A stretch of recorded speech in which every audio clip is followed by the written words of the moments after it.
But రేపు ఒకవేళ ప్రభుత్వం అలాంటి ఆలోచనలు చేస్తే గనక ఆ మధ్య ఏదైతే జమీందారీ అబాలిషన్ లాంటిది వచ్చిందో, ఎస్టేట్ అబాలిషన్ వచ్చిందో, ఆ విధంగానే ఇప్పుడు కూడా ఇలాంటి పరిస్థితులు ఏమైనా కొత్తగా తీసుకొచ్చి ఈ అప్పుల ఊబిలో నుంచి బయటపడడానికి భారతదేశం ఖచ్చితంగా ఏదో ఒక నిర్ణయమే తీసుకుంటుంది. కానీ మధ్యతరగతినో పేదల నడ్డి విరిచేలాంటి ఆలోచనలు ప్రభుత్వాలు చేయవు.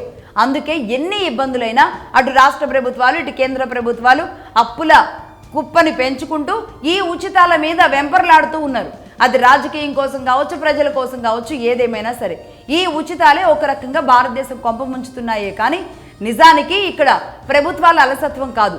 అదేవిధంగా పనిచేసే శ్రద్ధ విషయంలో ఈ మధ్య కాలంలో యువత ఒక రకంగా నిర్లిప్తత అనేది ఎక్కువగా ఉన్న నేపథ్యంలో ఇది కూడా సంపాదన వైపు అడుగులు వేయకపోవడం కూడా అనేక రకాల పేదరిక సమస్యల్లోకి నెట్టివేస్తోంది. రకరకాల ఉచితాలు, ఉద్యోగం చేయని వాడికి ఉచితాలు ఇస్తారు, స్త్రీలకు ఉచితాలు, పిల్లలు పుడితే ఉచితాలు, మరణించేటప్పుడు ఉచితాలు, ప్రతి దానికి ఏదో ఒక ఉచితం అనేది ఏదైతే ఉందో ఇది భారతదేశాన్ని ఇబ్బందుల్లోకి నెడుతోంది.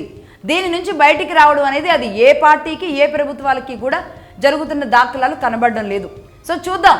మొత్తానికి ఎర్ర జర్నలిజంలో ఇవాళ ఈ అప్పులు, ఈ పొదుపులు దీని గురించి మాట్లాడితే ఒక రకంగా అందరిలో ఒక అవేర్నెస్ వస్తుంది అన్న ఉద్దేశం.